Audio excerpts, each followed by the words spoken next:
ഗോദാവരിയിൽ ഞങ്ങൾ എത്തിയ ദിവസം 2 ഡിഗ്രി ആയിരുന്നു അവിടുത്തെ ടെമ്പറേച്ചർ ഉണ്ടായിരുന്നത്, അവിടുത്തെ സ്നോ മൗണ്ടനിൽ കേട്ടോ. ഞാനാണെന്നുണ്ടെങ്കിൽ നമ്മൾ പോണതിൻ്റെ മുന്നേ ആയിട്ട് ഗൂഗിളിൽ കുറേ സെർച്ച് ചെയ്ത് കാര്യങ്ങൾ നോക്കിയപ്പോഴും വലിയ രീതിയിലൊരു സ്നോ ഉണ്ടാവുന്നൊന്നും എവിടെയും കണ്ടിട്ടുണ്ടായിരുന്നില്ല. സോ ഞാൻ തന്നെ അങ്ങോട്ട് അസ്യൂം ചെയ്തു വലിയ രീതിയിൽ തണവും ഉണ്ടാവില്ല, നമുക്ക് ഓക്കെ ഉള്ള ടെമ്പറേച്ചർ ആയിരിക്കും. അത് കാരണം തന്നെ ഞാൻ എൻ്റെ ഷൂവോ കാര്യങ്ങളോ ഒന്നും പാക്ക് ചെയ്തിട്ടുണ്ടായിരുന്നില്ല. ജസ്റ്റ് എൻ്റെ ഒരു ക്രോക്സ് ഫുൾ ഓപ്പൺ ചെയ്തിട്ടുള്ള ഒരു ക്രോക്സ് ഉണ്ട്, അതാണ് ഇട്ടിട്ടുണ്ടായിരുന്നത്.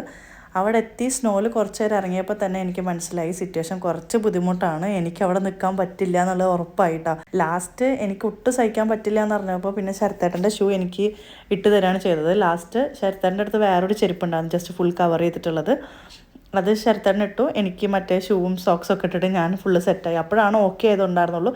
അല്ലാന്നുണ്ടെങ്കിൽ എനിക്ക് അവിടെ നിൽക്കാൻ പറ്റാത്തൊരു സിറ്റുവേഷൻ ആയിട്ടുണ്ടായിരുന്നു. അത്രയധികം തണുവൊട്ടും സഹിക്കാൻ പറ്റാതെ ആയിട്ടുണ്ടായിരുന്നു. പിന്നെ നമ്മൾ സ്നോ മൊബൈലിലൊക്കെ കയറിയപ്പോൾ പിന്നെ അങ്ങനെ നിലത്ത് അങ്ങനെ നമ്മൾ ടച്ച് ചെയ്യണില്ലല്ലോ, അപ്പോൾ പിന്നെ കുറേ ഓക്കെ ആയിട്ടുണ്ടായിരുന്നു. കാലിൻ്റെ പെയിനൊക്കെ കുറേ മാറിയിട്ടുണ്ടായിരുന്നു. പിന്നെ നമ്മളിത് ഈ സ്നോ മൊബൈൽ ചെയ്തു. ഞാനും ഋതും നമുക്കൊരു ഗൈഡ് ഉണ്ടായിരുന്നു, അതേപോലെ തന്നെ നിത്യം നിച്ചും കൂടി ഇരുന്നതിലും ഒരു ഗൈഡ് ഉണ്ടായിരുന്നു. ശരത്തേട്ടനും ഉണ്ണിയും കൂടി വേറൊരു ബൈക്കിലാണ് വന്നിട്ടുണ്ടായിരുന്നത്. നല്ല അടിപൊളി എക്സ്പീരിയൻസ് ആയിരുന്നു കേട്ടോ.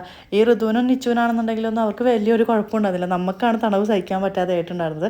അവർ നമ്മളെക്കാട്ടി ഉഷാറായിട്ടായിരുന്നു ഫുള്ള് കാര്യങ്ങൾ എൻജോയ് ചെയ്ത് എക്സ്പീരിയൻസ് ചെയ്തിട്ടുണ്ടായിരുന്നത്. അപ്പോൾ ഇനി അടുത്ത വിശേഷങ്ങളൊക്കെ അടുത്ത വീഡിയോയിൽ കാണാം. Bye bye.